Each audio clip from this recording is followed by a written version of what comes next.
Welcome to I classes. तो कैसे हैं आप लोग?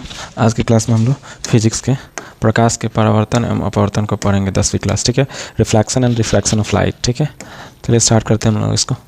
देखिए इसमें इंपॉर्टेंट ऑब्जेक्टिव्स है। क्वेश्चन 1। ठीक है, पहला क्वेश्चन है इसमें।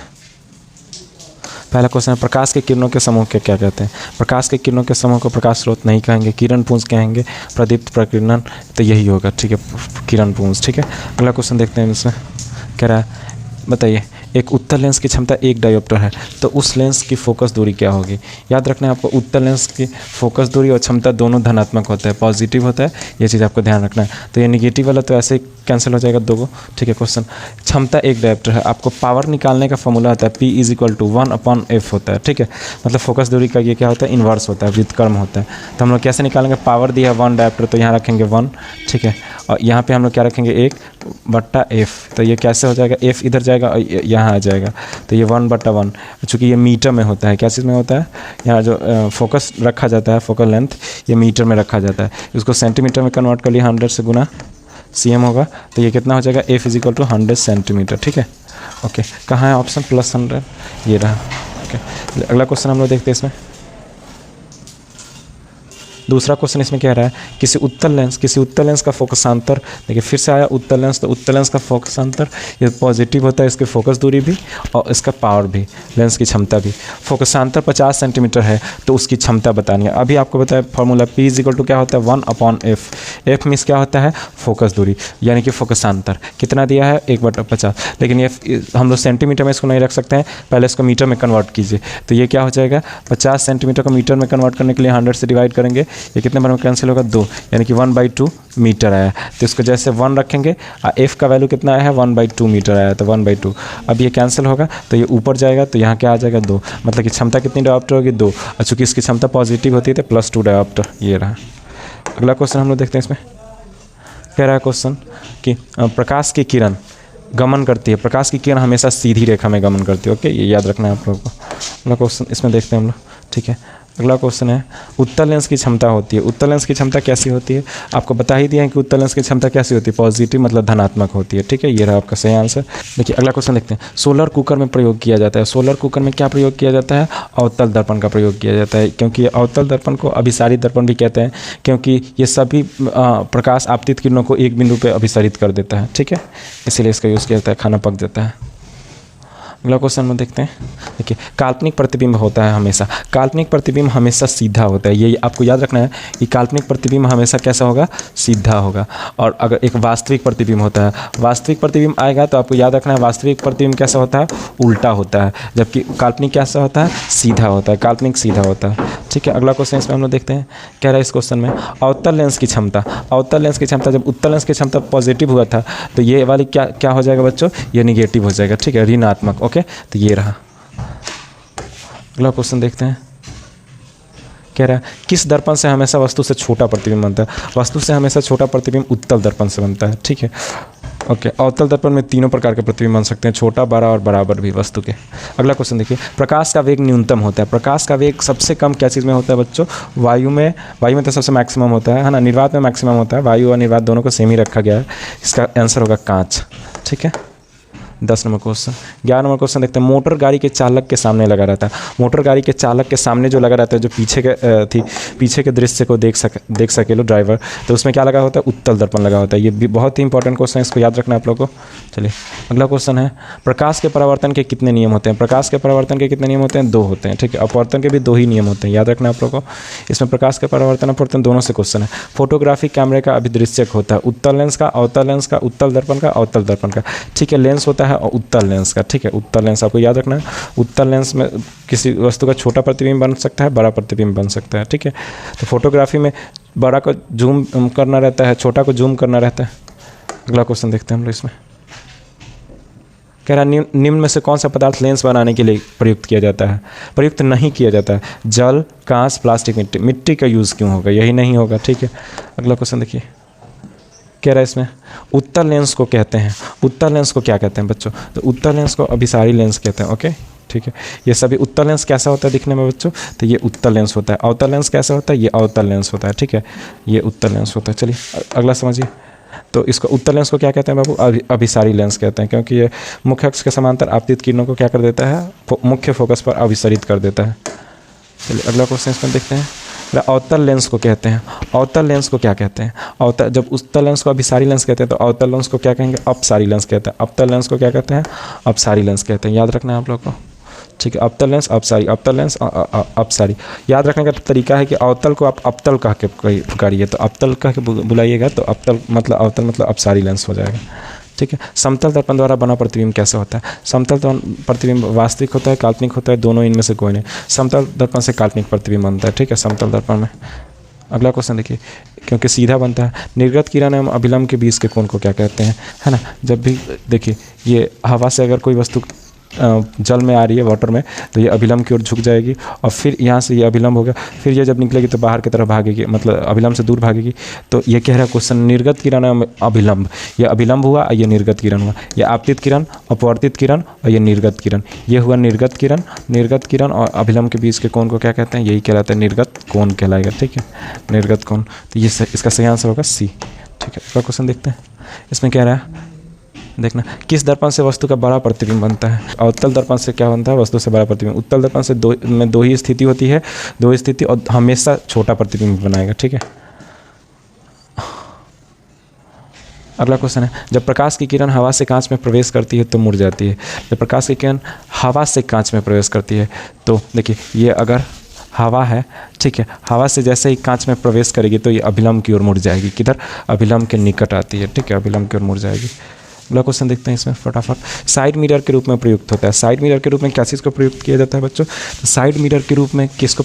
अवतल दर्पण को, उत्तल दर्पण को, उत्तल। साइड मिरर के रूप में अभी बताया, ड्राइवर को देखने में क्या चीज़ से दिखता है? उत्तल दर्पण से, ठीक है। अगला क्वेश्चन इसमें हम लोग देखते हैं, कह रहा है कि एक अवतल दर्पण की फोकस दूरी 10 सेंटीमीटर है तो उसकी वक्रता त्रिज्या होगी।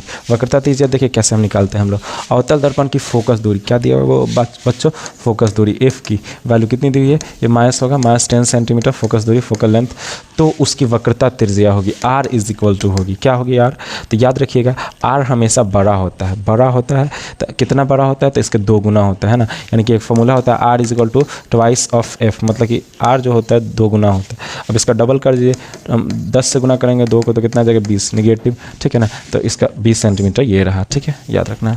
चलिए अगला क्वेश्चन हम लोग देखते हैं। इसमें कह रहा है मोटर कार के हेडलाइट में किसका उपयोग किया जाता है? मोटर कार के हेडलाइट में अवतल दर्पण का यूज़ किया जाता है, ठीक है, क्योंकि वो आगे की तरफ फैलाना रहता है, पसारना रहता है उसको, ठीक है, लाइट को। लेंस की क्षमता का एसआई मात्रक क्या होता है? लेंस की क्षमता का एसआई मात्रक डायोप्टर होता है, इसको मीटर इनवर्स भी लिखा जाता है, ठीक है। अगला क्वेश्चन देखते हैं। कह रहा है इसमें, लेंस में मुख्य फोकस की संख्या कितनी होती है? लेंस में मुख्य फोकस की संख्या एक लेफ्ट साइड में होती है, एक राइट साइड में, तो 2 होती है इसमें, ठीक है। अगला क्वेश्चन देखते हैं, सरल सूक्ष्मदर्शी में किसका उपयोग हो जाता है? ठीक है, सिंपल माइक्रोस्कोप में किसका यूज़ होता है? तो इसमें अवतल दर्पण का होता है, उत्तल दर्पण का, उत्तल लेंस का, उत्तल लेंस का। सही आंसर है उत्तल लेंस, ठीक है, ठीक है। अगला क्वेश्चन देखते हैं। इसमें कह रहा है, देखिए, सर्च लाइट का परावर्तक सतह कैसे होता है? सर्च लाइट का परावर्तक सतह उत्तल होगा, अवतल होगा, अवतल होगा, ठीक है। अगला क्वेश्चन देखते हैं 28, क्वेश्चन नंबर 28 कह रहा है, दाढ़ी बनाने में कौन सा दर्पण प्रयुक्त होता है? दाढ़ी बनाने में दर्पण समतल होता है, उत्तल होता है, अवतल होता है? बिल्कुल अवतल होगा दर्पण, है ना। अवतल में वस्तु को दाढ़ी बनाते समय कहाँ रखा जाता है? मतलब स्थिति क्या होनी चाहिए? फोकस और ध्रुव के बीच, है ना, फोकस और ध्रुव के बीच। अगला क्वेश्चन देखते हैं हम लोग। कह रहा है, प्रकाश की किरणों का पथ दर्शाने वाले चित्रों को क्या कहते हैं? किरण आरेख कहते हैं, ठीक है। ये तो आपको किसी को भी याद होगा। 29, क्वेश्चन नंबर 30 देखते हैं। अवतल लेंस का आवर्धन एम इज इक्वल टू क्या होता है? देखिए, एम इज इक्वल टू होता है, आवर्धन का फॉर्मूला होता है -b/u, है ना, -b/u। लेकिन अवतल लेंस पूछ रहा है ना, अवतल लेंस, तो अवतल लेंस में आपको क्या होगा बच्चों? तो अवतल लेंस में वस्तु हमेशा क्या होगा? वस्तु दूरी भी ऋणात्मक और प्रतिबिंब दूरी भी ऋणात्मक, तो ये क्या हो जाएगा? पॉजिटिव हो जाएगा, ठीक है। फॉर्मूला अवतल लेंस का आवर्धन m बराबर क्या होता है? v/u, u/v तो होने नहीं रहा, ये भी नहीं होने रहा, ठीक है, जो भी है सही है यही है, ठीक है, अवतल लेंस का आवर्धन। अगला है, किसी गोलीय दर्पण तथा किसी पतले गोलीय लेंस दोनों की फोकस दूरियां -15 सेंटीमीटर है। दर्पण तथा लेंस संभवतः है, ठीक है। फोकस दूरी क्या कितनी है? माइनस, निगेटिव है, तो क्या निगेटिव है? गोलीय दर्पण की और पतले गोलीय लेंस की, ठीक है। तो दोनों अवतल होंगे, दोनों उत्तल होंगे, दर्पण अवतल तथा लेंस अवतल ही होगा दोनों, ठीक है ना, यही आपको याद रखना है। उत्तल लेंस में तो फोकस दूरी पॉजिटिव होता है, इसीलिए उसका फोकस दूरी पॉजिटिव होगा, इसीलिए उसका क्षमता धनात्मक होता है। चलिए अगला क्वेश्चन इसमें देखते हैं। कह रहा है परावर्तन के नियम से निर्धारित होता है। परावर्तन का नियम क्या कहता है? आपतन कोण बराबर परावर्तन कोण, ठीक है, ये सही है। जब भी किसी परावर्तक पृष्ठ पर कोई किरण आके टकराती है तो उतना ही एंगल पे रिफ्लेक्ट हो जाती है जितना एंगल पे वो आई रहती है, अभिलंब से जितना कोण बना के आई रहती है, ठीक है। अगला क्वेश्चन देखते हैं। काल्पनिक प्रतिबिंब होता है। काल्पनिक प्रतिबिंब सीधा होता है, उल्टा होता है, दोनों कोई नहीं। काल्पनिक प्रतिबिंब हमेशा कैसा होता है? सीधा होता है, ये तो बताएं। वास्तविक प्रतिबिंब उल्टा होता है हमेशा। देखिए बताइए, 2 डायोप्टर क्षमता वाले लेंस का फोकसांतर क्या होगा? देखिए 2 डायोप्टर मतलब ये +2D है, मतलब धनात्मक अगर क्षमता है तो लेंस कैसा होगा? उत्तल होगा, ये चीज़ आपको याद रखना है। अब लेंस उत्तल होगा, फोकसांतर ज्ञात करना, तो ये फोकसांतर भी क्या होगा? फोकसांतर में फोकस दूरी, फोकल लेंथ भी क्या होगा? पॉजिटिव ही होगा, तो इसमें सब पॉजिटिव है। तो ये कैसे होता है? P = क्या होता है? 1/f। इसमें ये क्षमता दिया है, मतलब पावर दिया है, P = 2। तो P की जगह पे क्या रखते हैं हम लोग? 2 रखते हैं, 1/f करते हैं, ठीक है। अगला स्टेप में देखते हैं, f यहाँ आ जाएगा और 2 इसके नीचे आ जाएगा। ये मीटर में होता है, इसको सेंटीमीटर में कन्वर्ट करने के लिए 100 से गुना मल्टीप्लाई 2 से 50 जाए, मतलब 50 टाइम्स में कट जाएगा, ठीक है। f = कितना सेंटीमीटर आया? 50 सेंटीमीटर, मतलब 50 सेंटीमीटर, ये रहा सही आंसर इसका। अगला क्वेश्चन देखते हैं। देखिए कह रहा गोलीय दर्पण में फोकसांतर एवं वक्रता त्रिज्या के बीच संबंध है। तो गोलीय दर्पण में आपको बताया है कि ये त्रिज्या ये ज़्यादा होता है, तो ये f क्या होगा? कम होगा, इसलिए इसमें कितना से गुना करना पड़ता है? 2 से। तो r = क्या होता है? r = twice of f, ठीक है, ये डिस्टेंस होता है। अगला क्वेश्चन देखिए, इसमें कौन सा हो जाएगा? r = 2f, ये रहा सही आंसर, ये रहा सही आंसर, ठीक है। अगला क्वेश्चन देखिए, कह रहा है उत्तल लेंस में जब बिंब f और 2f के बीच रखा जाता है तब बना प्रतिबिंब होता है। बात करें तो ये लेंस कैसा है? उत्तल लेंस है। बिंब को कहाँ रखना है? f और 2f के बीच में रखना है। ये अगर एक उत्तल लेंस है, यहाँ से ये मुख्य अक्ष है, प्रधान अक्ष है, तो यहाँ पे अगर इसका अगर ये क्या करते हैं, दूनी दूरी है और ये f है, ठीक है, ये ऑप्टिकल सेंटर है, प्रकाशिक केंद्र, इधर f है, इधर क्या है? 2f है, ठीक है। तो इसमें से एक डैश बना देते हैं, तो इसको क्या कर देते हैं? 2f कर देते हैं, ठीक है। तो यहाँ पे हम लोग क्या करेंगे? उत्तल लेंस में जब बीम f और 2f के बीच यहाँ पे कहीं पे वस्तु को रखिएगा फेनस, तो यहाँ से ये किरण जाएगा और इसका क्या यहाँ से निकलना रहता है? फोकस से होकर, फिर ये यहाँ से निकलना रहता है। तो ये कहाँ, इसकी प्रकृति कैसा होता है? बड़ा बनेगा। ये तो आपको दिखने से ही लग रहा है कि ये आगे चल के काटेगा, तो ये बहुत क्या होगा? मतलब बहुत क्या बड़ा बनेगा, बड़ा। ये तो ऑप्शन ऐसे ही कट जाएगा, ये भी ऑप्शन कट जाएगा। बड़ा और वास्तविक, बड़ा और काल्पनिक, ये आपको मिलान होते हुए थोड़ी प्रतीत हो रहा है, ये वास्तविक रूप से मिल रहा है। देखिए ये किरणें आगे चल के तो वास्तविक रूप से मिल रहा है, तो बड़ा और वास्तविक, इसका सही आंसर ये होगा। अगला क्वेश्चन देखते हैं हम लोग। इसमें कह रहा है प्रकाश के अपवर्तन के कितने नियम होते हैं? प्रकाश के परावर्तन हो या अपवर्तन हो, इसके 2 नियम होते हैं, ठीक है। अपवर्तन के भी 2, परावर्तन के भी 2। अवतल लेंस के मुख्य फोकस पर रखे बिंब का प्रतिबिंब की स्थिति बताएं। देखिए ये एक क्या है? अवतल लेंस है, ये इसका क्या है? प्रकाशीय केंद्र O है। यहाँ अगर इसका f है तो यहाँ इधर क्या होगा? 2f होगा। यहाँ से किरण जाएगा और ये ऐसे भागेगा, इसको बैक लाने पे काल्पनिक प्रतिबिंब बनेगा और इसको ले जाएगा यहाँ से, तो इसका छोटा सा प्रतिबिंब बनेगा फोकस एवं वक्रता केंद्र के बीच। फोकस और वक्रता केंद्र के बीच बिल्कुल नहीं, वक्रता केंद्र कहाँ? ये तो जाने का चांस ही नहीं है। प्रकाशिक केंद्र और फोकस के बीच, यही सही आंसर है। प्रकाशिक केंद्र ये O और F मतलब फोकस के बीच, ठीक है, सही आंसर इसका ये B होगा। देखिए उत्तल लेंस में बना प्रतिबिंब होता है बराबर और सीधा, वास्तविक और उल्टा, वास्तविक और सीधा, इनमें से कोई नहीं। तो उत्तल लेंस में बना प्रतिबिंब बराबर और सीधा, बराबर होगा तो सीधा नहीं होगा, ये आपको ध्यान रखना है। क्यों नहीं बराबर होगा तो सीधा होगा? क्योंकि ये एक उत्तल लेंस है। इस उत्तल लेंस में ये इसका ऑप्टिकल सेंटर प्रकाशीय केंद्र है, ये फोकस है, ये क्या है? दूनी फोकस दूरी है, ठीक है। ये इधर कहीं f' है मान लीजिए, और ये इधर क्या है? 2f' है, ठीक है। तो यहाँ से अगर हम इसको कहाँ रखें? 2f पर रखेंगे तो यहीं से इतना ही बनेगा, इतना बड़ा है। यहाँ से किरण जाएगा, यहाँ f से पास होगा, ठीक है, और एक क्या होगा? ऑप्टिकल सेंटर से पास होगा। तो एकदम एग्जैक्ट लेंथ इसका क्या होगा? A से B की डिस्टेंस जो होगा और ये डिस्टेंस A' होगा, मतलब कि ये दोनों क्या है? इसकी बराबर तो होगा, है ना, वस्तु के एकदम बराबर होगा। लेकिन ये क्या आपको ये देखिए, ये ऐसा है A to B है और ये B' to A' है, मतलब कि ये उल्टा हो रहा है। तो बराबर और सीधा, बराबर होगा तो उल्टा होगा, तो ये पहला ऑप्शन कैंसिल हो गया। वास्तविक और उल्टा, हाँ ये संभव है, वास्तविक और उल्टा। वास्तविक के साथ तो सीधा चलता ही नहीं, वास्तविक प्रतिबिंब सीधा कभी होता ही नहीं, ठीक है, इनमें से कोई नहीं। तो इसका सही आंसर यही हो जाएगा, ठीक है। अगला क्वेश्चन देखते हैं हम लोग। इसमें कह रहा है दो वक्रीय पृष्ठों से घिरे ठोस माध्यम को क्या कहते हैं? ये तो गोलीय लेंस कहेगा। इसमें 2 वक्र पृष्ठ रहेगा तो गोलीय लेंस होगा, ठीक है। आगे देखते हैं हम लोग। कह रहा है इसमें कि किसी लेंस द्वारा उत्पन्न आवर्धन का एसआई मात्रा क्या होता है।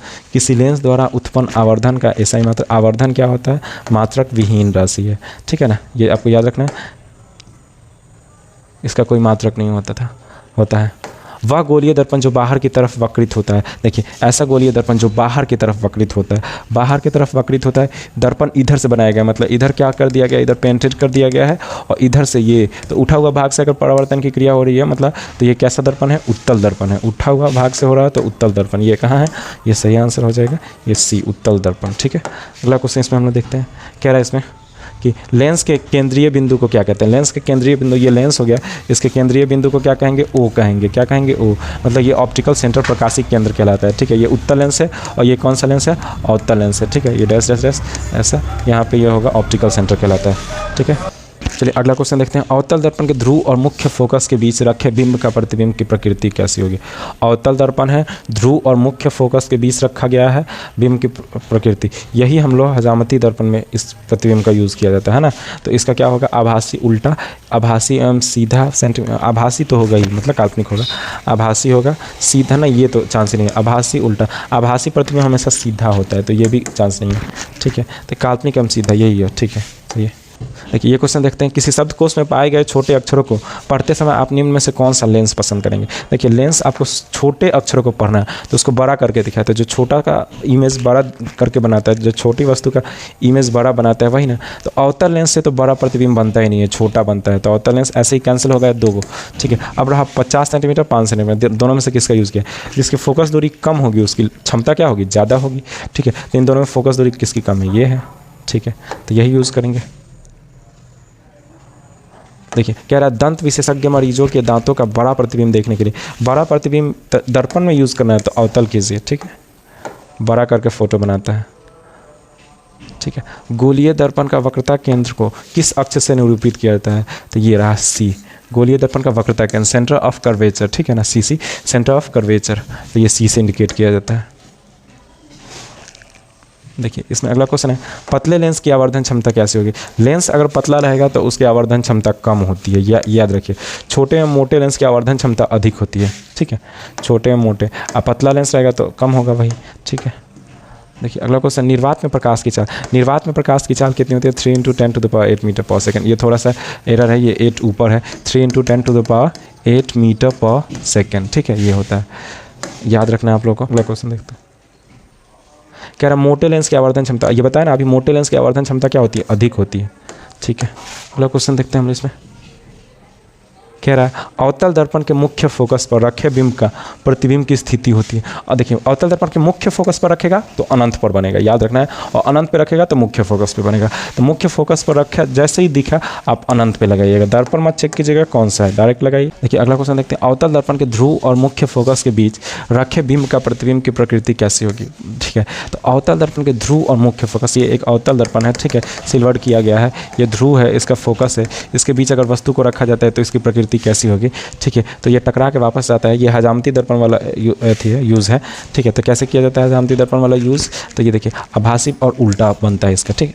आभासी और सीधा गलत है, ये नहीं होगा, आभासी एवं सीधा ये रहा, ठीक है। आभासी प्रतिबिंब हमेशा सीधा होता है। अगला क्वेश्चन देखें, उत्तल लेंस का प्रकाशीय केंद्र और मुख्य फोकस के बीच रखे बीम का प्रतिबिंब की प्रकृति कैसी होगी, ठीक है। ये एक उत्तल लेंस है बच्चों, ठीक है। उस उत्तल लेंस का ये प्रधान अक्ष है, ये ओ हो गया, मतलब ऑप्टिकल सेंटर प्रकाशीय केंद्र, ये क्या हो गया, फोकस हो गया, ये दूनी फोकस दूरी हो गया। सेम इतना ही डिस्टेंस पे इधर हम लोग रखते हैं f' और ये रखते हैं इधर 2f', ठीक है। जैसे इधर कोई फोकस और ध्रुव के बीच, प्रकाशीय केंद्र और मुख्य फोकस के बीच जैसे हम लोग वस्तु को रखेंगे, यहाँ से आएगा, ये क्या होगा, फोकस से होकर गुजरेगा, इसके कटान को पीछे की तरफ लेके आएंगे, यहाँ से ये प्रकाशीय केंद्र से होकर गुजरेगा, इसके कटान को पीछे की तरफ लेके आएंगे, तो ये काल्पनिक प्रतिबिंब बन रहा है, बड़ा बन रहा है वस्तु से और सीधा बन रहा है। तो आभासी है और सीधी है, तो आभासी एवं सीधी, इसका सही आंसर ये होगा, ठीक।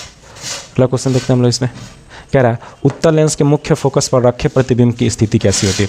उत्तल लेंस के मुख्य फोकस, देखिए मुख्य फोकस पे आपको जैसे ही मिलेगा आंसर, उसका अनंत आंसर होने वाला है। मुख्य फोकस पे वस्तु को रखेगा, उसका सही आंसर क्या होने वाला है, अनंत होने वाला है, ठीक है।